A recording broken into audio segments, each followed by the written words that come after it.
Est-ce que Asta est plus un Naruto ou un Luffy? Mesdames et messieurs, ici Chad et on se retrouve aujourd'hui pour une vidéo réponse au chef otaku et plus particulièrement à son dernier menu manga sur Black Clover. Déjà, je tiens à vous le dire, lâchez votre popcorn parce qu'il n'y aura pas de clash. Le but c'est juste de proposer une contre-analyse, non pas que je pense que j'ai une meilleure analyse que le chef otaku, ce serait assez présomptueux et même, je vais pas vous mentir, faux, mais c'est juste que sur le sujet de Black Clover, ça fait 2 ou 3 ans que quand même je suis à fond dans le manga et ce qui me permet, je pense, d'avoir quelques clés de compréhension en plus que peut-être le chef n'a pas pu avoir en lisant tout le manga d'une traite d'un coup pour son menu manga. Mais quant à sa vidéo, je tiens à vous le dire, déjà il faut remercier énormément le chef otaku qui nous a quand même, en tant que communauté Black Clover, mis assez bien, parce que en vrai il a fait quelque chose d'assez rare dans le monde de la critique sur Black Clover, c'est qu'il est parti sans a priori. Tu sens vraiment qu'il a lu le manga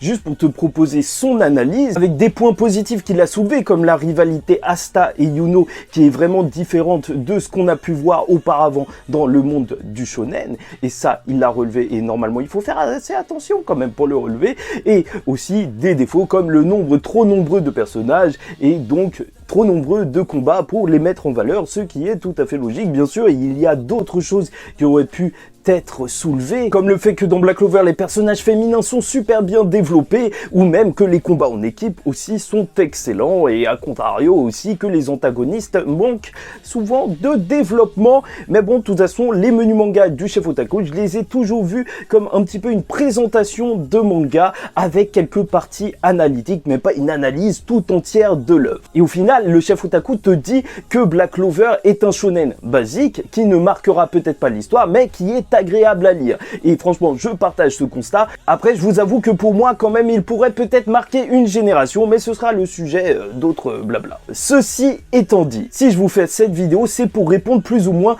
à sa problématique principale, qui est: est-ce que Asta est un Luffy ou un Naruto?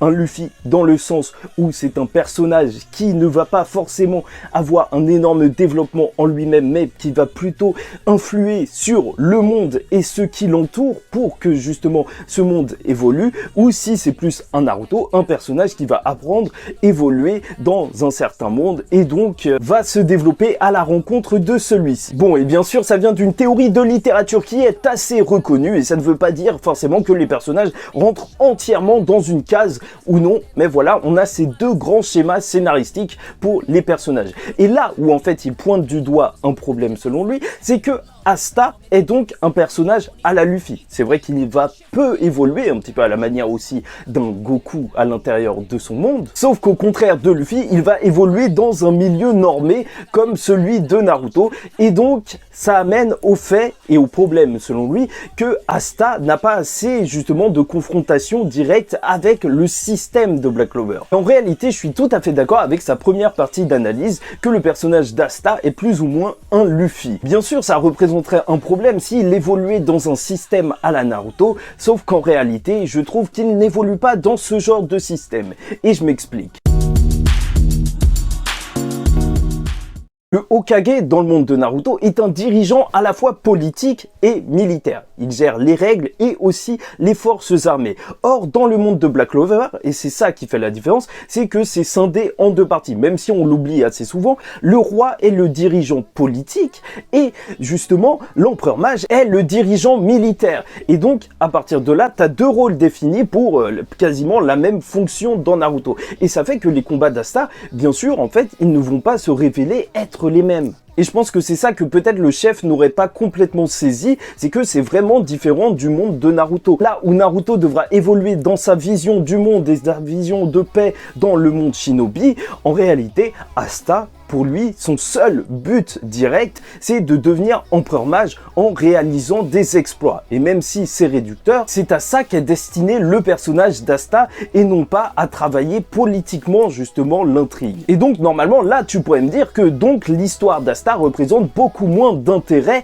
que l'histoire de Naruto, étant donné qu'il ne veut pas réellement changer un système. Et c'est là où ça devient un petit peu plus complexe.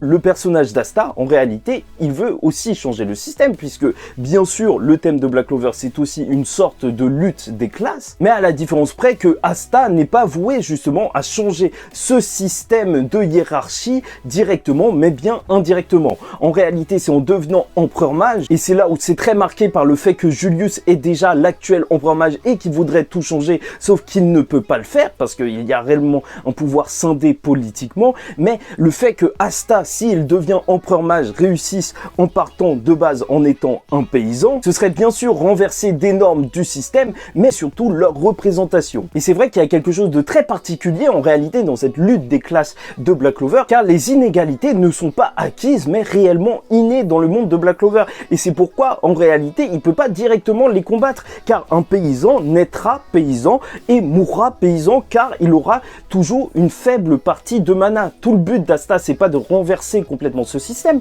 parce que dans tous les cas, il en est incapable de changer cette réalité. Ça va être plutôt justement de travailler sur les représentations qu'ont les personnes. Le changement et la répercussion qu'auront le personnage d'Asta, ce n'est pas à un niveau systémique, mais plutôt à un niveau individuel, pour changer les mœurs, parce que, bien sûr, il y a la grande question, est-ce que les mœurs font bouger le droit ou le droit fait changer les mœurs? Là, je te laisse 17h, c'est comme tu veux. Et de la même manière que dans le royaume de Clover, justement, le commandement militaire où Asta peut faire ses preuves selon sa valeur et ses exploits va être différencié du commandement politique où, là, il est réservé à la noblesse. Alors, si tu regardes bien Black Clover, tu te rendras compte que, en changeant justement la mentalité des nobles, et c'est pour ça que Nozel et Fuegoleon, ils se dressaient face à la politique de leur pays pour protéger Asta, était une scène véritablement forte et qu'il n'a pas montré d'autres personnes. Alors tout ça va être indirectement amorcé par Asta qui va convaincre les personnes. Asta ne change pas directement le système, mais il influe justement sur la société qui pourra changer le système par elle-même. Et d'ailleurs, si on relit l'entièreté de l'histoire de Black Clover en ayant cette perspective avec le personnage de Noël, on peut se dire qu'elle deviendra sûrement la reine de Clover en ayant toujours des interactions avec le peuple et une réelle évolution au niveau politique. Mais dans tous les cas, je reviendrai sur ce sujet une autre fois. Parce qu'il y a cette notion dans Black Clover qui est peut-être bête et assez bateau, c'est que on ne peut absolument rien faire seul. Asta ne pourra pas changer le système à lui tout seul, il ne pourra pas devenir empereur mage et empêcher les inégalités, même si il prouve énormément d'exploits, le monde qui l'entoure l'en empêche. Et je pense que c'est pour ça que le chef Otaku n'a pas réellement senti d'adversité du côté d'Asta. Non pas qu'il ait des moments de doute lors de ses combats, mais plutôt en réalité qu'il ne se rendait pas compte de vers quoi précisément Asta dirigeait son combat. Parce que si Naruto va bien sûr être confronté à des autres visions du monde shinobi, pour Asta, si son but c'est justement de travailler à la représentation des paysans dans le monde de Clover, alors maintenant ces conflits ils deviennent beaucoup plus clairs et ça te permet de mettre en évidence et de comprendre plusieurs scènes du manga Black Clover où justement Asta, lorsqu'il réalise des exploits et lorsqu'il devrait être félicité lors du classement des mages par exemple au début du manga ou au festival, alors il va se retrouver justement confronté à ces mêmes représentations, ces représentations qui vont justement le huer. Et il devra prouver encore et encore que malgré tout, il peut se montrer à la hauteur malgré le fait qu'il soit paysan. Et ça représente son véritable combat. Et c'est pour ça que tu as vraiment énormément de scènes qui, justement, montrent le mépris qu'ont les personnages envers Asta. Parce que tout son but, c'est de faire bouger les représentations, que ce soit des nobles ou même du peuple. Le but ultime, c'est certes de devenir empereur mage, mais c'est surtout de montrer qu'un paysan peut devenir empereur mage. Et si tu as cette vision en tête, tu comprends pourquoi à la fin de la saga des elfes, il y a eu le procès d'Asta. Parce qu'en réalité, Tabata, il voulait te montrer que même si Asta, il a l'impression et il a effectivement sauvé le peuple, alors dans tous les cas, on le considère là encore pire qu'avant. C'est vraiment un retour au zéro à son objectif de base, puisque tout le monde le considère encore pire qu'à moins que rien. Là, on le considérait directement comme un traître.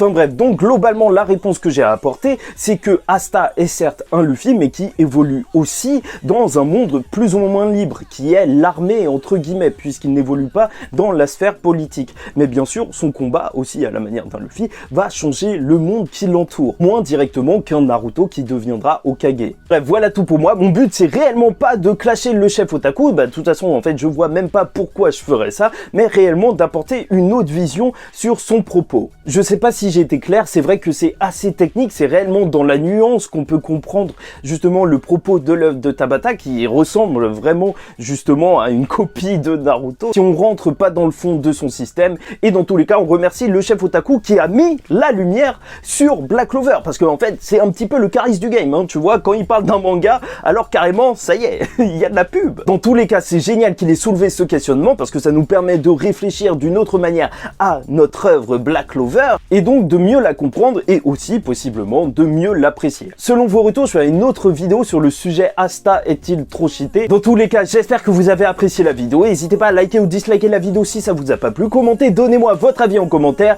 abonnez-vous et rejoignez la chaîne si vous voulez soutenir la chaîne. Et en attendant la suite, je vous dis ciao tout le monde, faites très attention à vous et surtout paix sur vous.